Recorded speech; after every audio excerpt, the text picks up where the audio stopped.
El Emirato de Córdoba fue el resultado de dos circunstancias: la caída del Califato de Damasco por un golpe de Estado en el año 750, protagonizada por los abasíes, y la llegada de Abderramán al-Ándalus.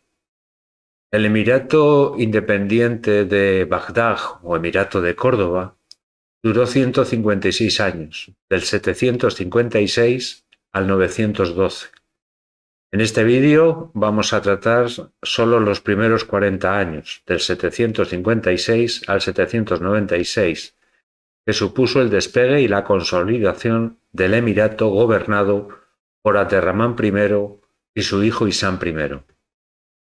Lo primero que necesitaba Abderramán para garantizar la pervivencia y el desarrollo del emirato era contar con apoyos sociales. Muchos de ellos eran clientes y partidarios de los Omeya que vivían en Al-Ándalus y parte de la aristocracia árabe que estaba descontenta con los abasíes. ¿Cómo lo consiguió? Con concesiones de tierras en propiedad, y además percibían la tributación de los pobladores de dichas tierras, y solo debían entregar al Estado el diezmo legal. ¿De quién eran esas tierras?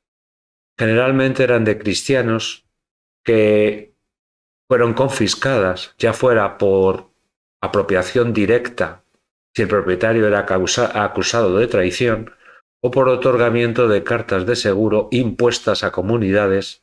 A cambio de protección debían entregar sus bienes. Abderramán tomó como modelo de organización el califato de Damasco. El emir tendría el poder absoluto y estaría auxiliado por el Ajib, una especie de primer ministro, y visires como los ministros actuales que aconsejaban al emir en las decisiones difíciles. Abderramán tomó el título de emir, aunque algunos de sus súbditos le denominaban Malik, rey. Puede ser como influencia de estar en un reino cristiano.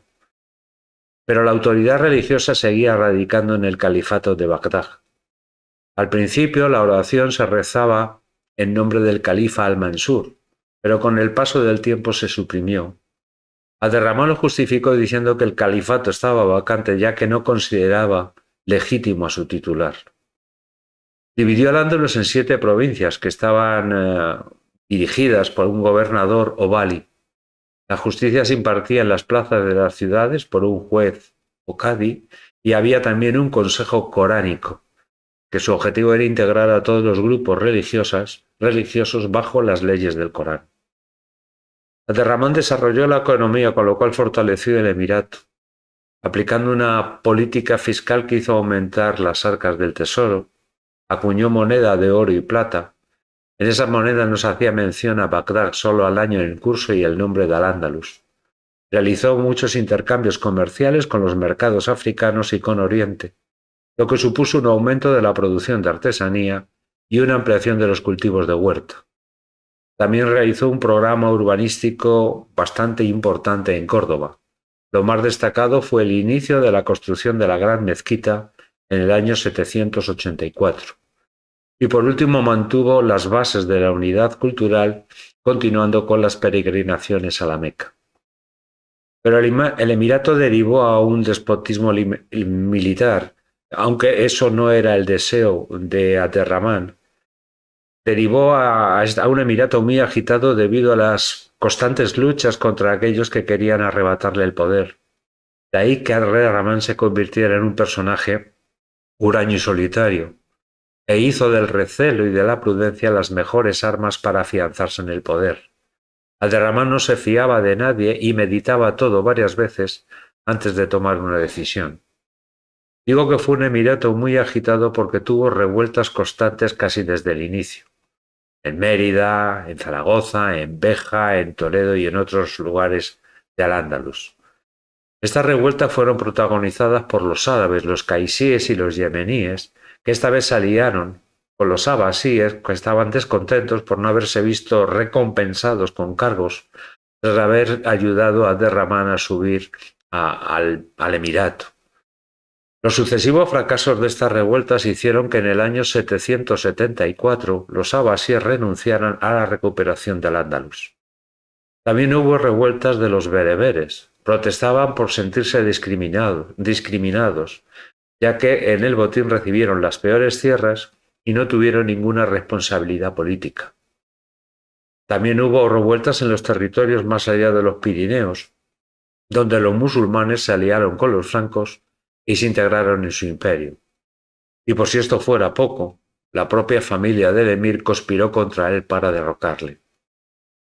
Para sofocar tantas revueltas se creó un ejército profesional, ya que Abderramán no se fiaba del ejército que tenía porque siempre estaba mirando por sus intereses de clanes.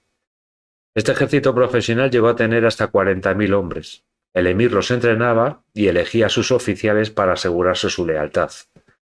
La procedencia era variada: cristianos, francos, eslavos, bereberes, mamelucos, esclavos, y los más leales de todos, porque no estaban involucrados en la lucha por el poder, eran los mercenarios que eran contratados en el norte de África. A estos se les llamaba los mudos porque no hablaban árabe.